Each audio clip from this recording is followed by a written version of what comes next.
Good day, 7th grade.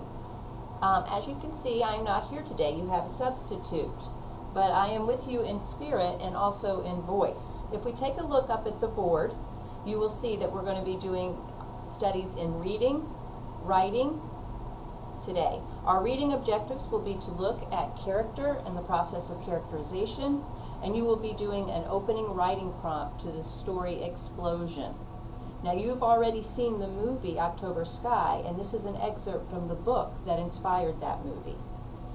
As I've said to you before, today you have a sub, and a sub is a guest in our home, and I expect you to treat him or her in that way, and I know you will. Have a good Friday. I will see you Monday. Today's pre-write is the following. Who do you count on to help point you in the right direction? Describe a time when someone did or said something that helped you to make an important choice. You will have 10 minutes to write your response. I expect approximately a page. When you are finished, make sure you put this in the yellow section of your binder.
our story, The Explosion, we are going to be focusing on three things.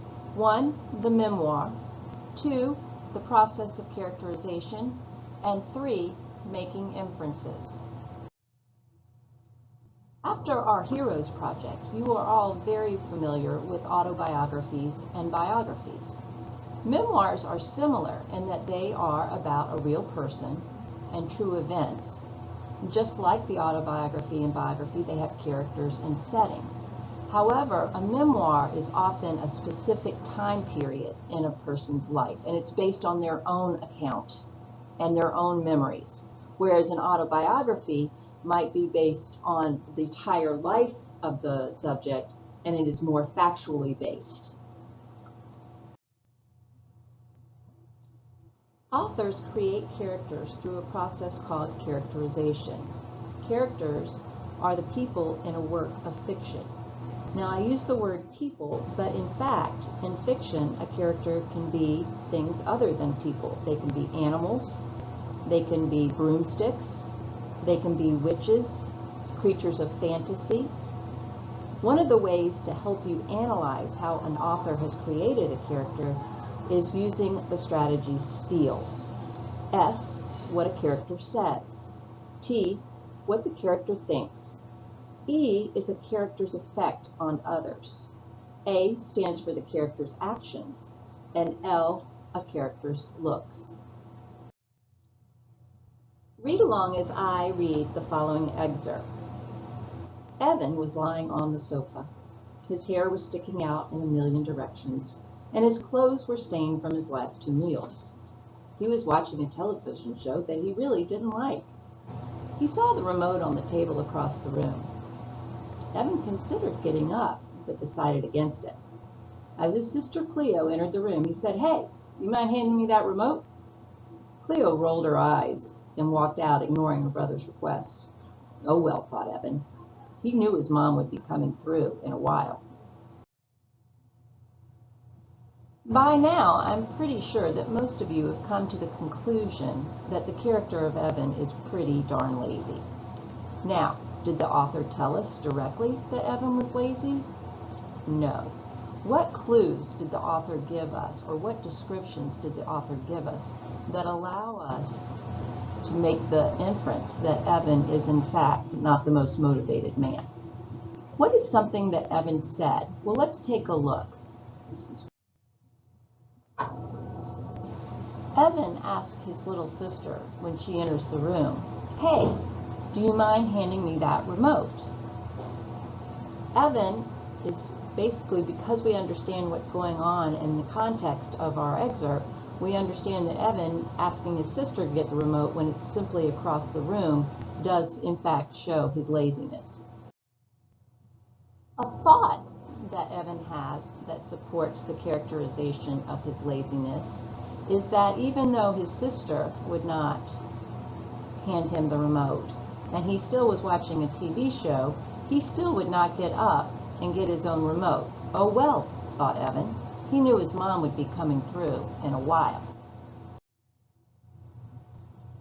Evan's effect on his sister Cleo was that Cleo rolled her eyes and walked out, ignoring her brother's request.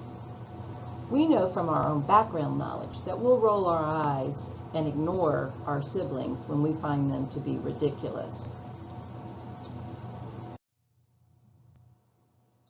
The fact that Evan is sitting there watching a TV show he doesn't even like, rather than getting up off of the sofa and changing the channel or getting the remote on his own, is further evidence, allowing us to again prove our conclusion that Evan is lazy.